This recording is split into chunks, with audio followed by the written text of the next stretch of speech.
Welcome, everybody, to Dead Talk Live. And we have a very special guest tonight, director of Brightburn, David Yarovesky. David, thank you for joining us. How you doing?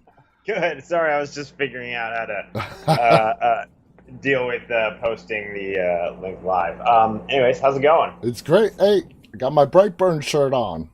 Oh, look at that. Yeah, I'm ready to go. Talk some. Check this out. I did not know before I watched Brightburn that a whole subgenre of superhero horror existed. Did you know that? No. What's the no? What? Tell me about this subgenre. Well, I was reading about it. I didn't know it existed till, I watched Brightburn and I loved the movie. And afterwards I, did some more research on it. And apparently there is this little small subgenre, which is what Brightburn falls exactly under, called superhero horror. So that brings me to my first question. Uh, did they tell you about the script before you read it, or did they just hand you the script and say, check this out? Well, okay. Two things. First of all, I do have a question about that because, um, I, even if, well, I'd be curious to know like what prior to Brightburn would be classified as superhero horror. Oh, I you don't don't know? know. Yeah, okay. I have no idea. That's what I thought you were saying. I thought you were saying, oh yeah, no, I think that, I mean, these are all like sort of marketing buzz points, so I don't put so much stake into it. Yeah. But one of the things that Sony would tell us during the marketing is like, this is a new genre. No one's ever done, anything quite like this in films before, and even in comic books, they were, they would often go like dark. You can go dark with superheroes, but incredibly rarely would they explore the genre of horror through the superhero lens, or explore superheroes through the lens of the horror genre, I should say. Yeah. Um, so so so yeah, I mean, that was something that was sort of new and I think distinct about the movie. That was something that I responded to. I mean, when I heard about this script, the way I heard about it was I was at a barbecue with the writers. I was at James Gunn's house. He was having a barbecue. His brother and his cousin are the writers, Mark and Brian, and they were telling me about this script. And at the time, James and I were looking for a movie to make. We'd been looking for a long time. We chased we chased all sorts of projects, and nothing was clicking. Like no one would give us their property to go make. Hmm. So we knew we had to go find our own, and we brainstormed writing our own thing, what we were gonna do, and then they told me about the script, and I just kind of knew that was it. And there was a little bit of a journey to get to the place where they were like, yes, let's go. And that's really not that interesting of a story, but the point is, we all sort of unified around this idea that they had, and strangely enough, so they'd had this script that they wrote and that they'd written that was really great, and then James had this weird superhero thing that he pitched to me like a long time ago, and I always poked at him, and I was always like, let's make that together? And he was like, no, that's going to be like $100 million. He thought of it as this huge thing. And then this script came through, and it was sort of like all of those ideas, all the ideas in that script, all the ideas that sort of James had in his thing, and all the ideas I had in my head, um, you know, uh, around the idea. Yeah. And I think we all got into a room and went back to the note cards and started throwing note cards on a board Gotcha. and beating out the story. Now, watching this film, it is very obvious this is not a middle to low budget film. This is a pretty nice budget film. You can correct Oh, me, are you talking about Brightburn or Nightbooks? Brightburn. Oh yeah, no, Brightburn is very cheap. Really? Oh, it's a very low. Yeah. I think the financiers spent $6 million on it. I mean, it was very low budget movie. Yeah, Okay. yeah, Oh wow. Okay, that surprised me because so when did the Sony's the distributor of Brightburn? yeah. They acquired us in the middle of filming, and I'm not totally sure they knew what the concept was because we were so secretive about the concept of what it was. So no one knew what it was. At the time, it was called like Secret James Gunn Elizabeth Banks horror movie, and and we were so under wraps. I mean, no one knew. A lot of my closest friends didn't know the plot of what I was shooting because we all kind of dreamed of a day when we could sort of surprise everyone with this Mm-hmm. trailer. That the trailer itself is sort of surprising, and I didn't want people to have a year to sort of tear apart the idea or brainstorm like what the movie could be. I wanted to just sort of drop it like a grenade, and we did. It was a ton of fun. But no, we were like, that's one of the fun things about Brightburn that people don't really understand is that we had very little money. I mean, very little money, and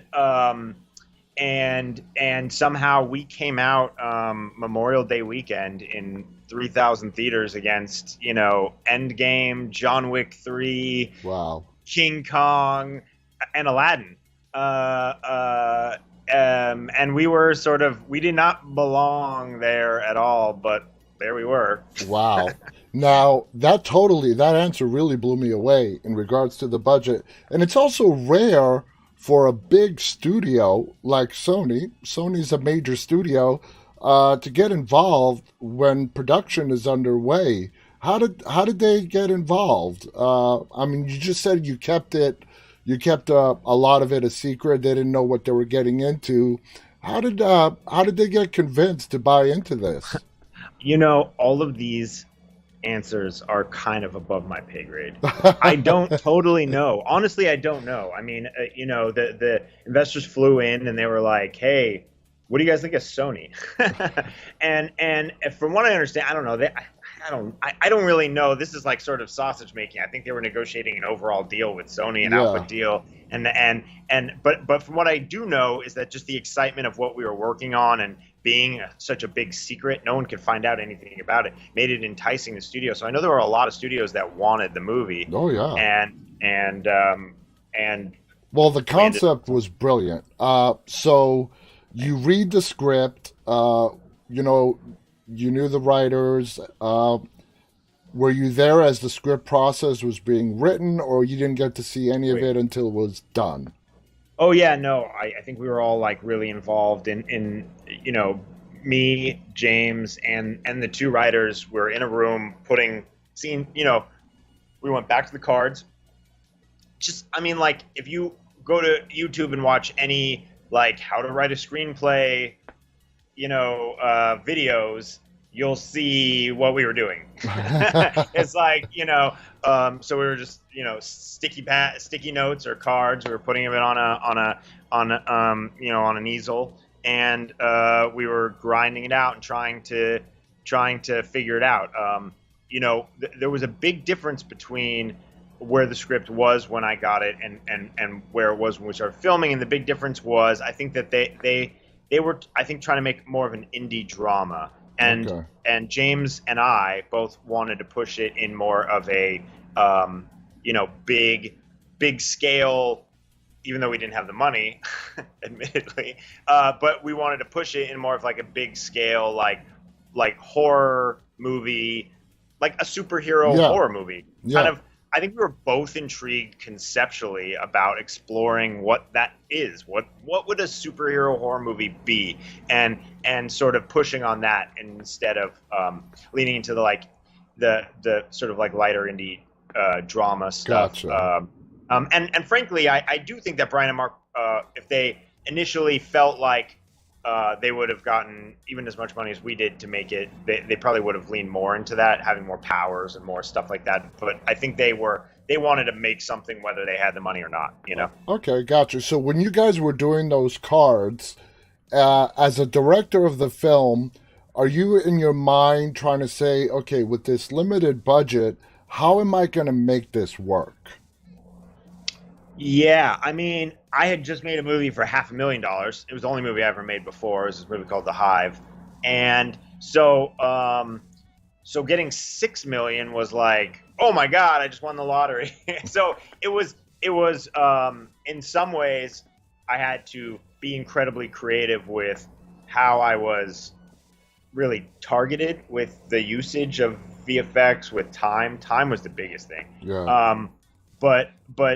But I also, spent a lot of time shooting music videos, shooting commercials. I had made this sort of lower budget movie that we were fortunate enough to sell to Legendary and get get out there and have some real success with. So I had a lot of experience in taking, not a ton of money and turning it into something that looked like it did cost a ton of money.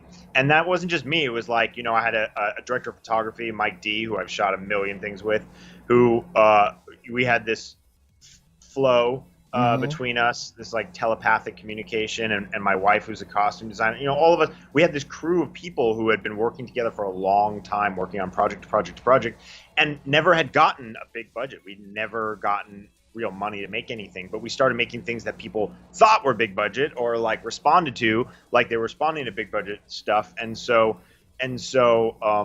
were sort of trained in a way Yeah. to be selective in how we used our money. Innovative, do the most you can with what you got. Now, were you involved with the casting? Most directors usually are. Did Yeah. you have complete control over casting? I mean, no one has complete control over casting ever. I mean, casting is, it's like a chaotic tornado of events. But I read the script the first time. If we're still talking about Brightburn. Yeah. I read the script the first time, and I read it and I said, Elizabeth Banks would be great for this. She would be great, and like just as a fan of James's and horror movies, like seeing James and Elizabeth like reunited in a movie would Mm-hmm. be really exciting to me. Like I would have killed to have seen that, if I wasn't involved. And so and then I just thought Elizabeth was like in this really awesome place in her career where like I would love to see her in this role. And so I was like, it should be Elizabeth. And then when James got the financing, he called me with the investor. They like went to dinner and talked, had a Mm-hmm. conversation, and then he called me on the way home.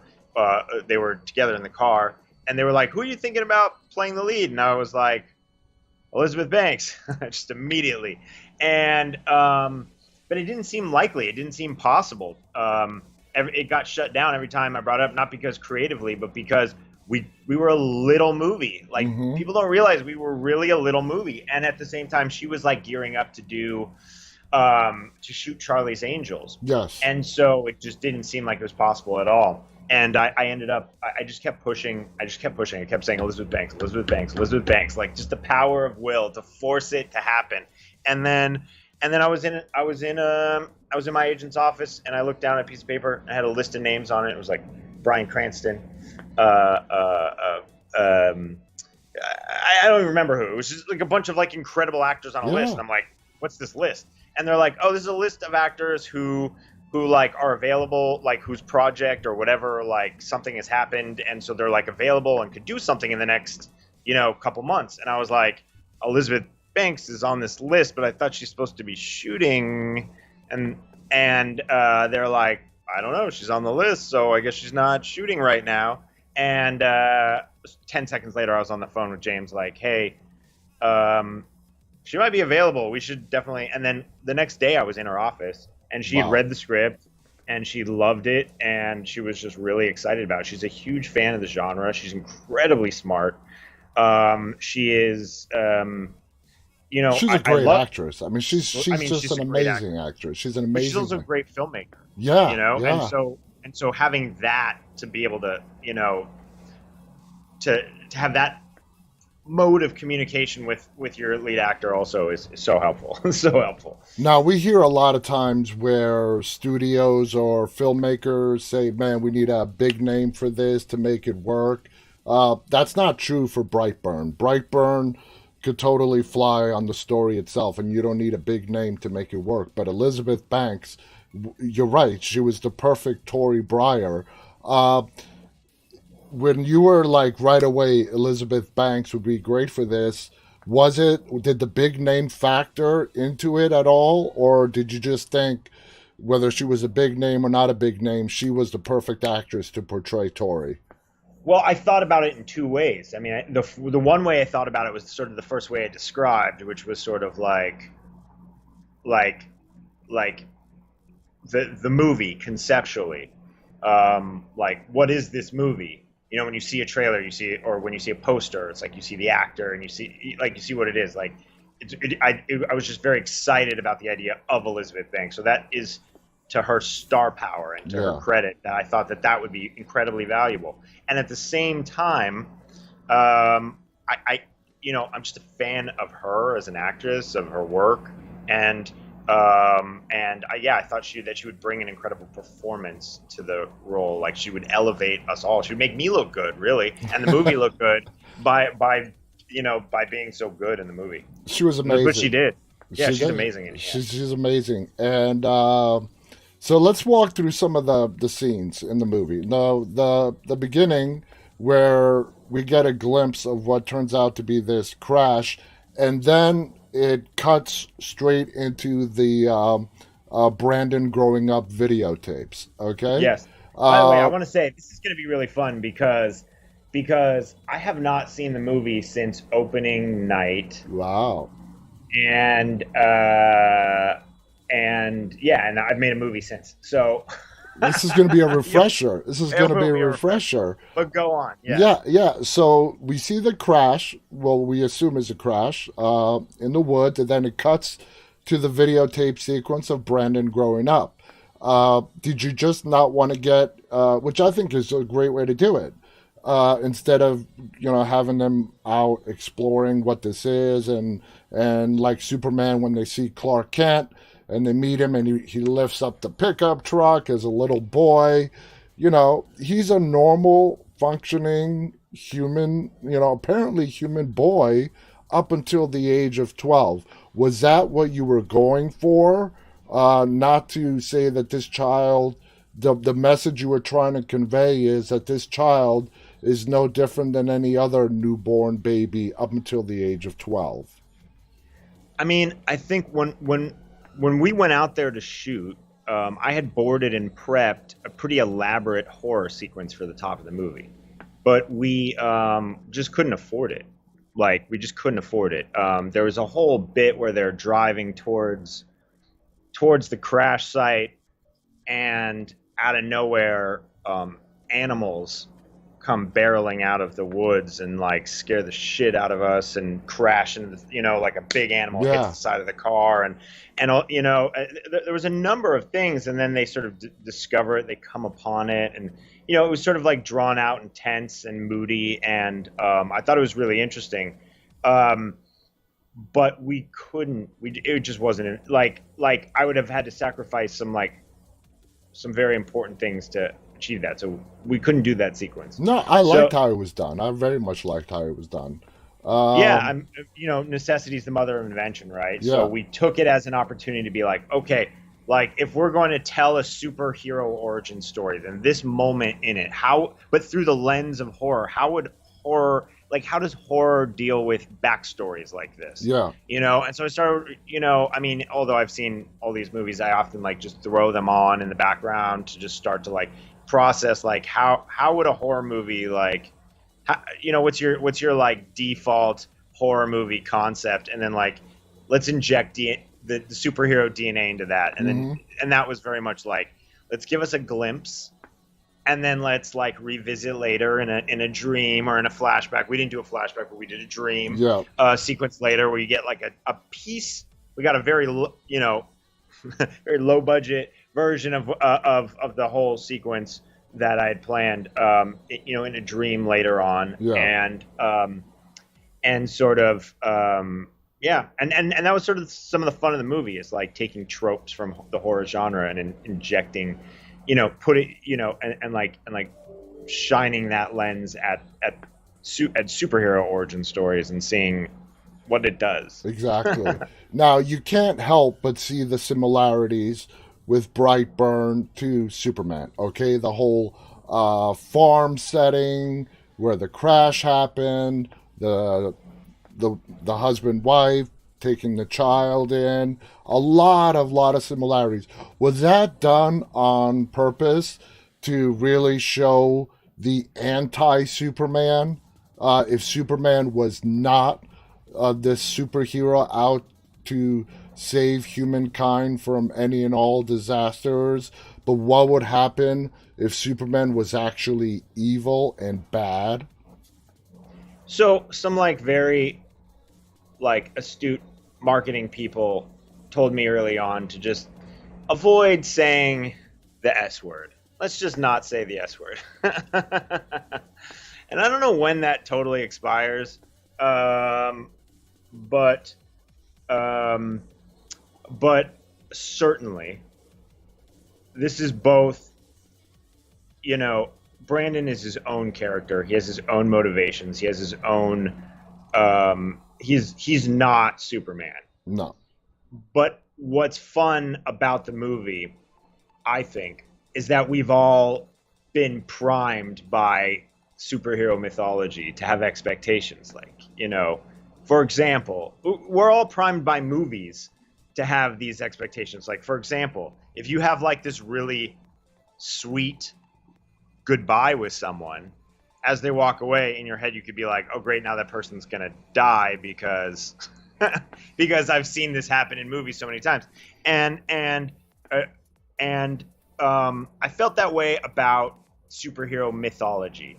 And so I thought it'd be fun to play like in a subconscious way to constantly tease the audience like hey, you grew up on superhero myths. There's certain things that you're primed to believe when you see a crash landed spaceship and a baby in it on a farm. You think Superman, Yeah. but that's fucked up because it's probably evil as hell. It's like you know what I mean? Like you've been led astray by the things that you love and enjoy, and so that's sort of at least the perspective that I brought to this movie. Yeah. It was this sort of counterculture concept to sort of, I don't know, take things you find that you've been trained and primed to love and find safety in and invert it. And you're right. If what happened in Brightburn was to happen in real life, the chances of it being a Superman type person or a Brandon Breyer type person, Brandon Breyer is the more likely scenario, which leads me to my next question. This is obviously not given to us, except in slight hints as he's speaking in tongues in that alien language and converts it to English. I think, and correct me if I'm wrong, the impression that gave me was this imagery of this alien race, that we all have an image of this alien race, like, War of the Worlds, Martians coming and a full-out battle. But what if an alien race can dominate another planet and species by just sending one of their own as a baby, implanting them into their culture, and when that baby comes of age, he would be so powerful that he can just completely take over that planet. Yeah. What do you think about that? I mean, yeah. I wouldn't, like, if I was going to invade an ant colony in my backyard, I wouldn't need an army. Yeah. I could just go do it. And I mean, I think that, there's, I think we explored, James and I and the writers, there's certainly, I don't want to give anything away because I don't know the future of the franchise, but there's certainly, a lot there. And we like boarded more than we ended up putting in the movie, and we planned and scripted versions of telling more about what you're asking. But you know, all of that starts to open up doors that that were too big for this movie. Not in terms of money, but in terms of like, this very quickly becomes the story about a mother who thinks she's raising, a superhero, but is raising something much worse, and that's what it's about. And so, to get too deep into that would be to lose focus on like the emotional center of the movie. Yeah. I guess. Yeah, that totally makes sense. And the movie, absolutely, my personal opinion, there has to be a sequel, okay? There has to be a sequel. We see in the closing sequence of the film the news reel of chaos being wreaked on the world. The only person that's really alive that knows what Brandon is capable of, the aunt. Correct me if I'm wrong. She's still alive, isn't she? Yeah. Yeah, and also the little girl. Yes. Okay, so those are the only two people who can say that, this kid is doing all this, but then you're going to have, who's going to believe her, right? This 12-year-old boy is capable of causing all this havoc and devastation. So we'll see. But for me, this is a film, and I don't watch very many where I could say this, where I'm like, there has to be a sequel to this. Now, if, you say you don't know, if it gets brought to you again, would you want to continue telling the Brightburn story, or you want to be done with it? No, of course. Like, I love that universe, and even more, like, I love the universe, and I also love all the creative team we assembled around that universe. Like, James and I are incredibly close. I mean, he officiated my wedding, so like, Wow. I just feel blessed to be able to work with my friends, like Mark and Brian. I'm close with, like Simon, one of the producers. He was one of my groomsmen at my wedding. And I know that I'll make movies with Nightbooks. When I jumped on Nightbooks, I didn't know anyone in the producer role, and of course, over the course of making the movie, I got very close with everyone. But there's something amazing about just working with people who you just like to hang out with, because when you think about it, and especially our circle of friends, our commitment to the work is so intense. Like, we work very hard on these movies, and so it means that all of us are trapped in tiny rooms together for long hours, trying to solve problems and figure things out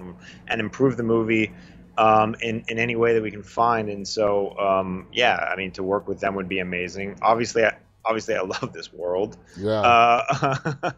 Now, what's great is that family atmosphere that you described in doing Brightburn, which was very successful. Were you surprised on how successful the movie turned out to be? When I heard the release date, I almost like fell over. I was like, what? I mean, Memorial Day weekend is the biggest movie release date. Yeah, and I was like, what? Why are they putting? Yeah. What? Like, what do you mean? Like, we're going up against Aladdin? Are you crazy? I was just pretty shocked by the whole thing. I mean, but it's funny because the entire movie, it felt very much like we were working on a small indie movie. Mm-hmm. I mean, I was living in a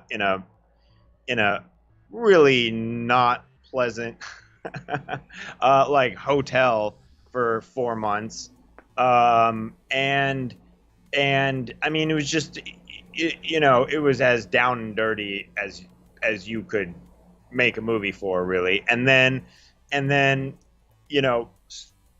as we started heading towards the release, I showed up to the sound mix on the Sony soundstage, and it was like we were in a cathedral. It was like 100-foot tall ceilings with paintings on it, and there's this massive studio, and there's like food and like a catering cart and all that. And I was like, am I in the right theater? Because this does not feel like I'm working on the same movie all of a sudden. Yeah. So I guess that they had a concept of the coming success. But listen, to ultimately answer your question, because I get asked all the time, are we, what's the deal with Brightburn? And there's two real things. Number one is that I don't own it, so I don't have any control over if we do another one. Sony owns it. I think Sony owns it. I don't know for sure. But also James is incredibly busy, and so it there's a whole bunch of people who have to decide to like make the engine go. That's number one, and number two is that we when we planned Brightburn, it was very much like a surprise. We dropped it like a surprise grenade, and I can't promise this because the way this system works, but I could say that I would do my very best that if I was ever to be hired onto a Brightburn movie, there wouldn't be press releases. We wouldn't be announcing it. It would be a total secret, and I would deny it until the very moment that I would be showing the trailer. So Is there a both little of those things are true. is there a little bit of you that's afraid with the success, if hypothetical sequel of the first one, and now Sony going to be involved, if it is Sony from the beginning, that family atmosphere working with friends is just not going to be there for a second one? Well, I don't know. I try not to. I mean, I imagine it would. I mean, I imagine it would. I think that James would protect us and protect the movie, and not saying that it's like protect us from Sony, but I think that he wouldn't enter into a deal to do another one that we, I don't know, but I truly don't know. That Yeah. the real answer is I don't know, but every movie I've made, I've been scared of. I think your fear of the movie is like what drives you to like, you know, like work harder because Yeah. this has to work, and you're terrified it won't, and you're terrified of this, and you're terrified of that, and so, yeah, I think if you come at it from that perspective, it's helpful. Okay. Now, I think does that say Blake Lewis waving hand? Is that a chat yeah, feature yeah, there? Oh, that's my friend Blake. Blake, Hey, Blake. Blake. So, up until you said your first feature film was The Hive, up until then, you've been doing a lot of shorts. What was it like getting behind the camera and directing a feature film for the first time? Hard. Was It it was really hard. was it I did completely different from what you expected it to be? well. Yeah, it was, but it was a number of things. It was, my ambition was this big. You can't see both my hands, but they're very wide. And then the amount of resources we had to make that ambition was this big. So that's already hard. And then it was my first film. So, when, I'd done 80 music videos or something before this, and I'd done a couple of shorts, but like the most filming I had done back to back was 3 days. Wow. So when you go from through, when you do go, so we shot the entire movie in like 17 and a half days. So that's still incredibly fast, but it's a lot more days. So you have to like really, it's just a much longer haul, and it's a bit more of a marathon. So you have to, there's a physicality to it. There is a mental exhaustion to it because the amount of prep that goes into that time. And also just, I mean, if you're making a movie at that budget, it's really hard because, you're moving so fast. If you shoot a movie in 17 days, you're moving so fast that if I said if I went to the bathroom to poop, I would lose the scene. Like that's it. Like if you have to poop, that scene's done. If you get sick to your like if you get food poisoning, your movie is destroyed. Like so, there's a total physicality to the reality. If I broke my leg, I'd lose 3 scenes and then I'd be slower for the whole time. So it's like there's so many factors. It's such a narrow tightrope to walk. I always say, like, if you've made a movie for under $1 million and it even makes sense, like, kudos. Yeah. Well done. Now, you just mentioned all the music videos that you have done, and then you go and, do two very well received movies in The Hive and of course Brightburn. Horror, absolutely horror movies. Is that where your passion lies? Is in horror? Well, it's where some of my passion lies for sure. I mean, I love horror movies. I grew up on horror movies. When I was a kid, I only wanted to do horror movies, and even before I knew what directing was, I wanted to do special effects like for horror movies. Oh. But it's not the only passion I have. But but it is certainly I'm certainly drawn to things that are darker, just in general. And for me, it would it's there's only a couple paths into like making films, and so to me it was like a sort of easy, obvious step for me, especially who I am. When you meet me, you're like, that guy will do a horror movie. So I thought it was like an easy step in to make a horror film. But I've never made a straight horror film. Like The Hive is sci-fi horror, and it approaches the horror. It approaches the rules of the horror in a sci-fi way. It sort of explores conceptually. It explores the horror concepts in a sci-fi way, I'd say. And it's also, the inciting incident is a love story. Is two people meeting so it's not straight horror. And then Brightburn is maybe closer to straight horror, but it's not straight horror because it's exploring a brand, it sort of started a new genre of like superhero horror, whether it did start it or not. Superhero horror was very big in comic books, and now it gets brought onto the screen. Right. Yeah. Right. That's an even better way to say it. It's like it's really the first time I can think of where someone made a superhero horror movie. And there's been dark superhero movies, but not through the genre of horror, not put in the perspective.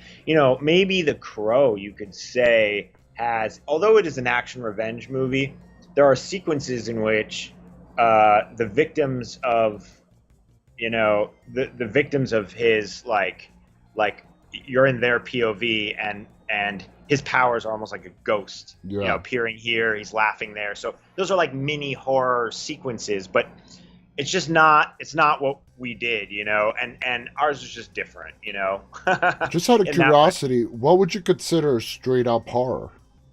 Because nowadays everything is subclassified, body horror, torture horror. Give me an example of what you think is just a straight up horror?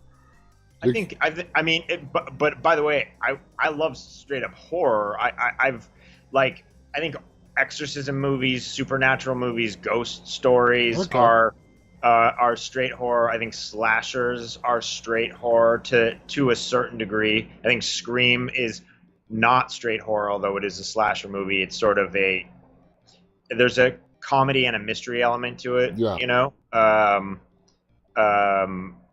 I think straight horror is really when it's like the goods are horror. Yeah, nowadays, every movie, it has to be subclassified some way. It kind of annoys me a little bit.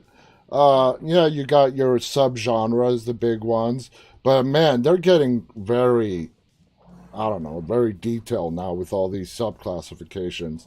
So let's move on to... Agreed, but oftentimes, like, for example, The Conjuring, all the subclassifications all exist in the horror genre. It's like a supernatural horror based on a true story. But it's all like, it all sort of exists in the horror paradigm. Exactly. There's a piece of Brightburn that's sci-fi. There's a piece of it that's like an inverted superhero. So there's something about it that's sort of like, just...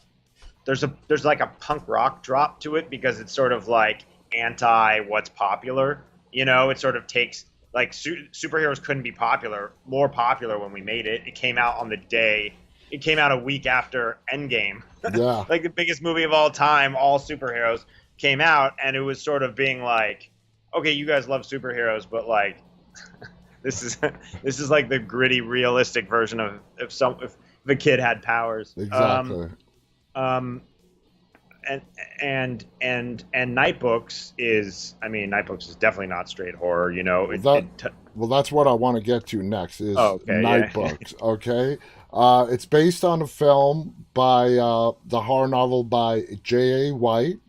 What was your initial appeal to the film? How were you pitched the material, and just basically how did it come your way? Yeah, I mean it. Well, that's a good question. You know, all the time, I just like scripts show up in my inbox from my agents, and I read as many as I possibly can. But there are a lot do come in. Um, but this one said produced by Sam Raimi, and it had the Ghost House logo on it, and I said I'm in.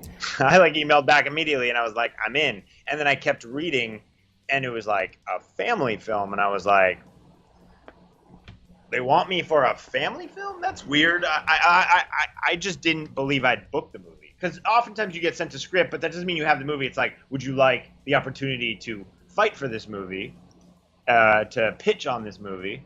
And then you like pitch, and I was like, they're never gonna actually pick me. Okay, every meeting I took after Brightburn was there was a hint of, hey, we don't want like people's jaws falling off in this movie. So like, is that what you want to do with this movie? And I'd always be like, listen, I made Brightburn. Like, Brightburn called for violence. Yeah. The nature of the movie called for violence, and I just did it in a. I just went there with it. You know, I kind of respected what the story needed to be the story that we all signed up for, and so I made that. Um, but I'm not. I don't need to make a violent movie. I mean, obviously, Nightbooks isn't a violent movie at all. It's for families. Yeah.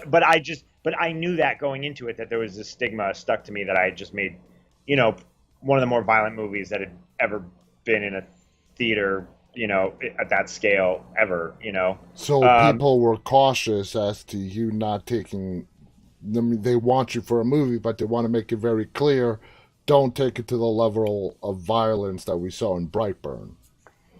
Yeah, but but I never. I mean, I never sort of would have. Mm-hmm. You know, like, you know, we all do this thing to everyone else, that we hate when it's done to ourselves, but we still do it to everyone else, which is that we put people in these tiny little boxes, and we're like, oh, you made Brightburn, now go make 10 more Brightburns, or like, go, you know, like, this is what you make now.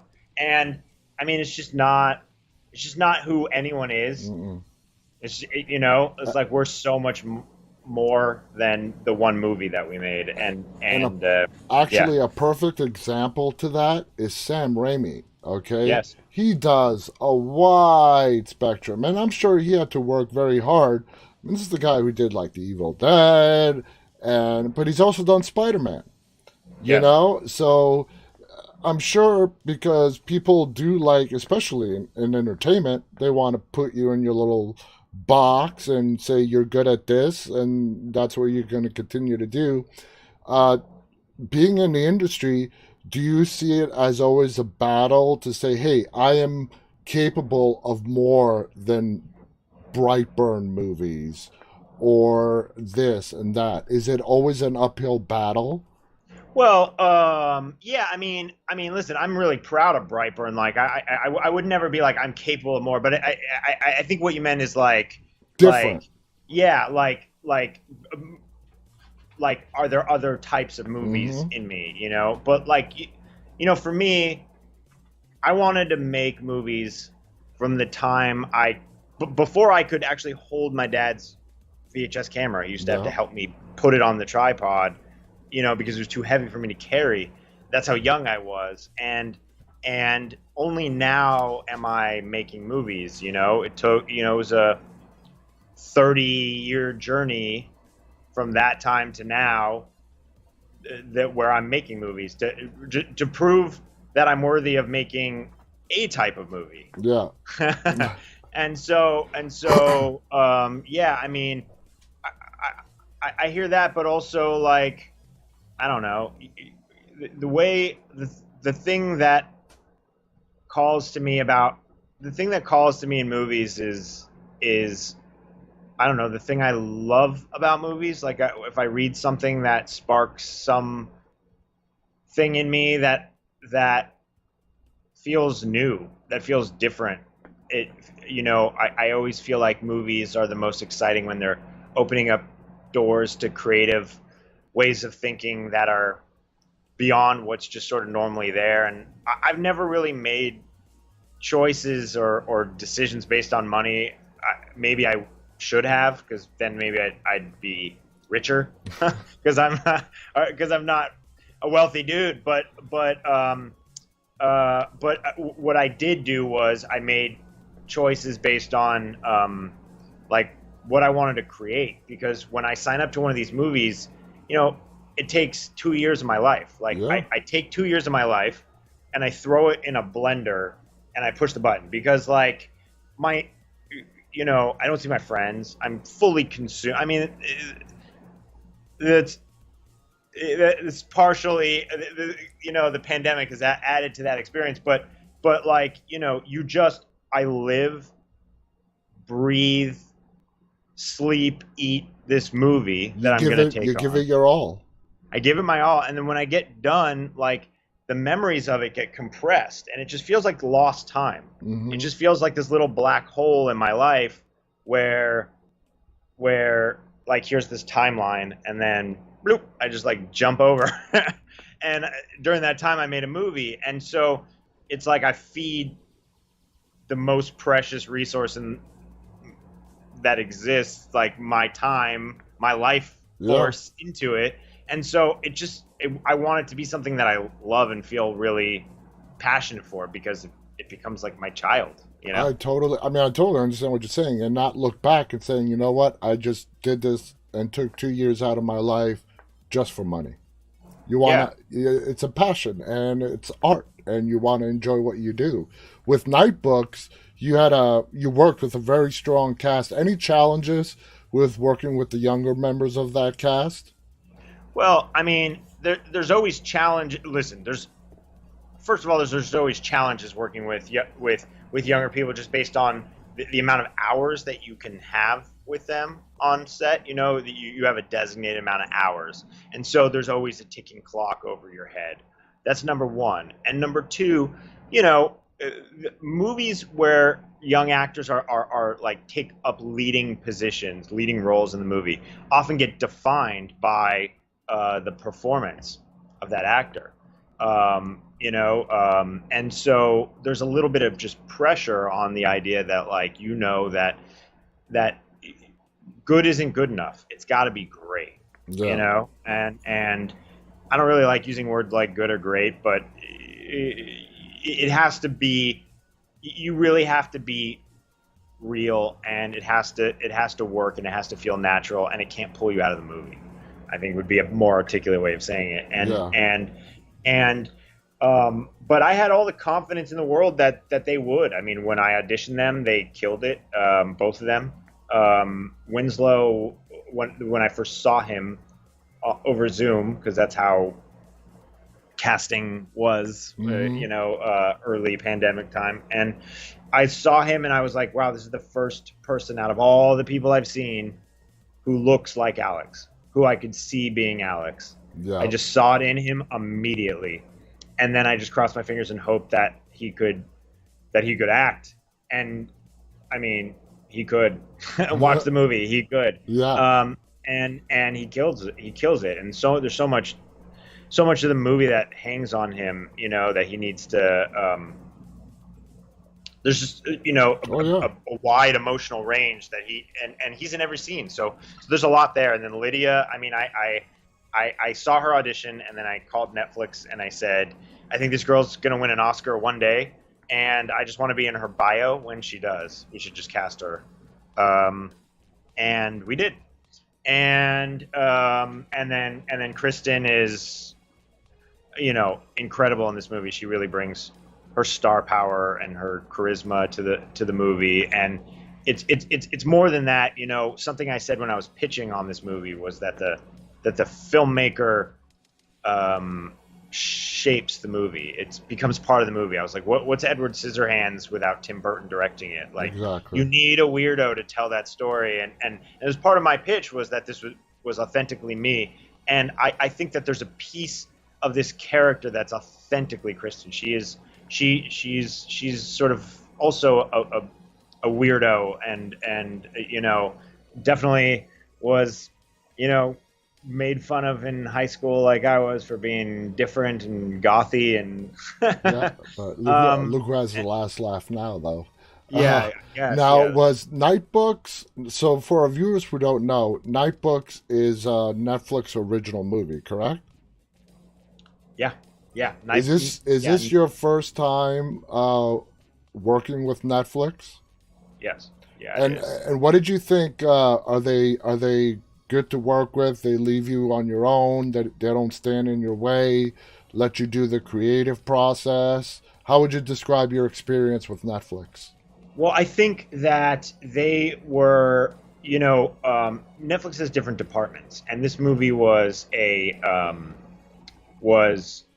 while on the scale of movies not incredibly expensive, it was incredibly expensive for their department. And so, I would not describe it as they just handed me cash and let me go make my money, but I would describe them as incredibly great partners who really got behind my vision of the movie, and I was delightfully surprised because there's no scarier moment than, you know, we'd sync up forever, and I would say, I'm gonna shoot this like a horror movie. I'm not gonna go too far. I'm never gonna be violent. I'm never gonna do anything that a family can't see. But it's gonna look like a horror movie. It's going to sound like a horror movie. And they loved that concept. They pushed me. They were like, yes, that's great. But there's no scarier moment than when you're shooting day one, and the dailies, the footage you shot, overnight goes to Los Angeles where they Yeah. are, and they watch it. And the first day was we were shooting Alex coming into the apartment, like that first scene when he gets lured in, by Lost Boys on the TV, and that certainly does not look like a kids movie. It's stylish and stuff, but it is dark and it is moody and it looks like a horror movie. And you got a phone call, right? Yes, I got a phone call. They were incredibly happy with how it looked. And I was just delightfully surprised, and that was sort of the moment where I exhaled and I was like, okay, when you go to these meetings early on, you all make a deal, right? I express like the movie that I want to make, and they tell me, yes, no, we like this, we don't like this. They either hire me or they don't. And to their credit, I made the movie I aim to make, and they deserve a lot of credit, because I think there are a lot of studios that would have turned it into something goofy, and I find the movie to be very, That's great. grounded. Yeah, it's a great movie. Thank you. How about your experience? We're running out of time. With Sam Raimi, what was your experience with Raimi? Is he very hands on, hands off? Gets out of your way as well? He's awesome. He's awesome. I've heard He- that from everybody that's worked with him. He's amazing. He is awesome. Yeah. He finds that perfect center line where, like, I would Zoom with him often.